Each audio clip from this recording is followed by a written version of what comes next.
कभी सोचा है कि दुनिया के कुछ हिस्से एकदम रेगिस्तान क्यों हैं और दूसरे बिल्कुल हरे भरे? या फिर कुछ शहर इतने बड़े और भीड़-भाड़ वाले क्यों बन जाते हैं? देखिए, इन सारे सवालों के जवाब सिर्फ नक्शों में नहीं मिलते, बल्कि भूगोल के अध्ययन में छुपे हैं।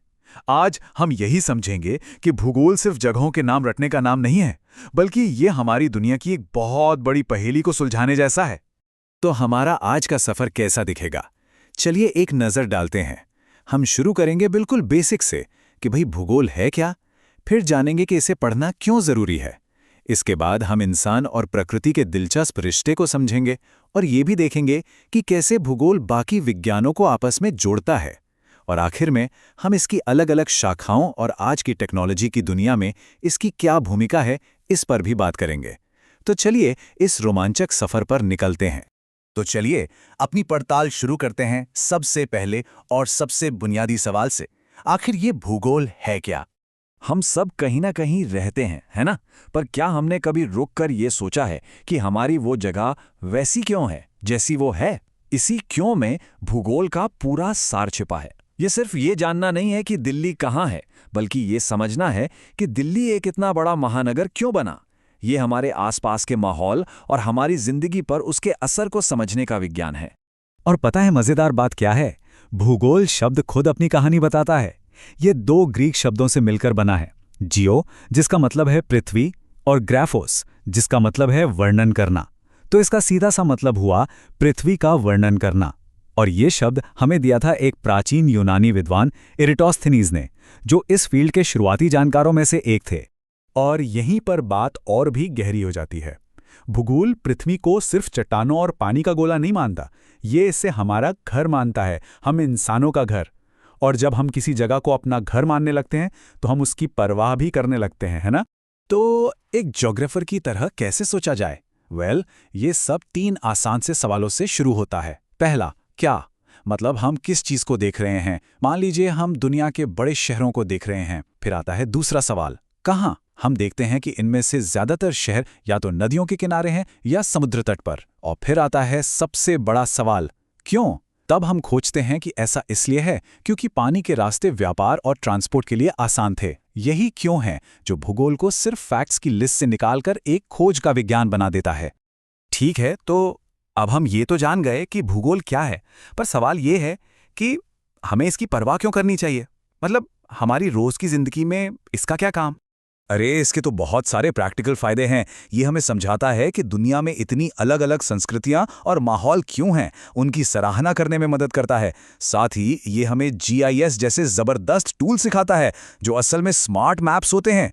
सोचिए, ज़ोमैटो जैसी कंपनियां डिलीवरी का बेस्ट रूट कैसे निकालती हैं, या सरकारें आपदा में मदद कैसे पहुंचाती हैं, इन सब में इसका हाथ है।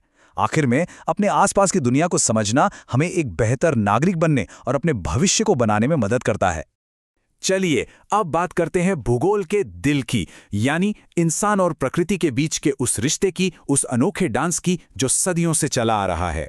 इसे ऐसे समझिए, मान लीजिए प्रकृति ने एक बहुत बड़ा स्टेज तैयार किया है। उसने ऊंचे ऊंचे पहाड़ बना दिए, नदियां बहा दी, मैदान फैला दिए। और इस स्टेज पर हम यानी इंसान एक्टर्स हैं, जो अपनी सभ्यता की कहानी लिख रहे हैं, शहर बना रहे हैं, फसलें उगा रहे हैं और अपनी संस्कृतियां बना रहे हैं। एक बहुत ही खूबसूरत कहावत है जो इस रिश्ते को बयां करती है। प्रकृति हमें कच्चा माल देती है, मिट्टी देती है, रात का अंधेरा देती है, और इंसान अपनी क्रिएटिविटी से उस मिट्टी का प्याला बना लेता है और उस अंधेरे को रोशन करने के लिए एक दिया। ये एक तरह की पार्टनरशिप है जिसमें हम प्रकृति के साथ मिलकर कुछ नया बनाते हैं। और ये पार्टनरशिप हमेशा एक जैसी नहीं रही है। सोचिए, पुराने जमाने में इंसान पूरी तरह से प्रकृति पर निर्भर था, उसे प्रकृति के हिसाब से ढलना पड़ता था। लेकिन आज टेक्नोलॉजी के दम पर हमने खेल ही पलट दिया है।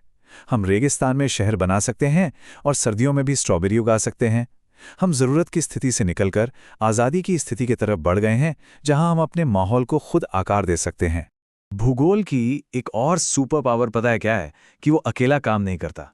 वो एक पुल की तरह है जो साइंस की अलग अलग दुनियाओं को जोड़ता है ताकि हमें पूरी पिक्चर मिल सके। जरा इस डायग्राम को देखिए, कैसे भूगोल एकदम सेंटर में है। दुनिया को समझने के लिए वो हर तरफ से जानकारी लेता है। मौसम समझने के लिए मौसम विज्ञान से बात करता है, व्यापार के पैटर्न के लिए अर्थशास्त्र से, मानो ये सारे अलग अलग धागों को एक साथ बुनकर एक बड़ी खूबसूरत चादर बना रहा हो।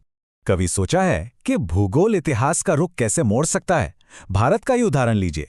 एक तरफ विशाल हिमालय ने हमेशा उत्तर से आने वाले हमलावरों के लिए एक प्राकृतिक दीवार की तरह काम किया, लेकिन दूसरी तरफ खुले समुद्री रास्तों ने यूरोपीय ताकतों को यहां तक पहुंचने और राज करने का मौका दिया। दोनों ही मामलों में जमीन के भूगोल ने इंसान के इतिहास को एक नया मोड़ दिया। अब क्योंकि भूगोल इतना बड़ा सब्जेक्ट है, तो एक्सपर्ट्स ने इसे बेहतर ढंग से समझने के लिए कुछ मेन ब्रांचेस में बांटा है। चलिए इन्हें एक एक करके देखते हैं। भूगोल को पढ़ने के मोटे तौर पे दो मेन तरीके हैं। पहला है सिस्टमैटिक अप्रोच।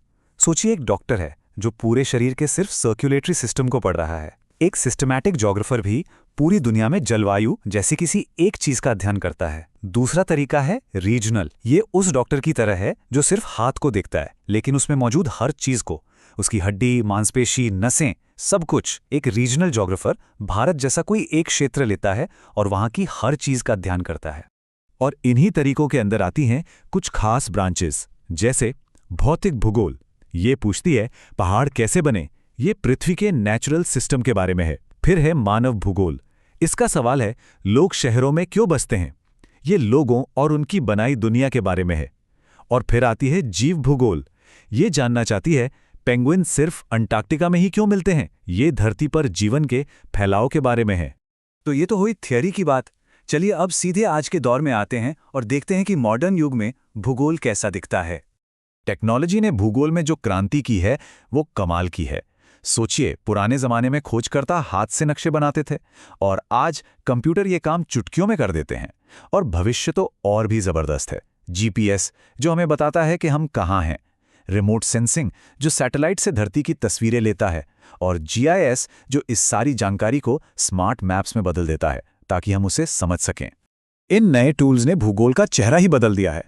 अब हम रियल टाइम में जंगलों की आग को ट्रैक कर सकते हैं, समुद्र का लेवल कितना बढ़ रहा है ये नाप सकते हैं, और ये तक अंदाजा लगा सकते हैं कि कोई तूफान कहाँ टकराएगा। हम वो पैटर्न देख पा रहे हैं और वो सवाल पूछ पा रहे हैं जो पहले नामुमकिन थे। तो आखिर में हम इस सवाल पर आते हैं, टेक्नोलॉजी बदल रही है, दुनिया बदल रही है, ऐसे में भूगोल हमारी मदद कैसे करेगा? देखिए, आज दुनिया की जो सबसे बड़ी चुनौतियां हैं, चाहे वो क्लाइमेट चेंज हो या तेजी से बढ़ते शहर, ये सब असल में भौगोलिक चुनौतियां हैं। और इनसे निपटने के लिए हमें ऐसे लोगों की जरूरत है जो दुनिया को एक पूरी तस्वीर की तरह देख सकें। भूगोल हमें सिर्फ ये नहीं बताता कि हम कहाँ हैं, बल्कि ये समझने में मदद करता है कि हम किधर जा रहे हैं और उस भविष्य को हम बेहतर कैसे बना सकते हैं।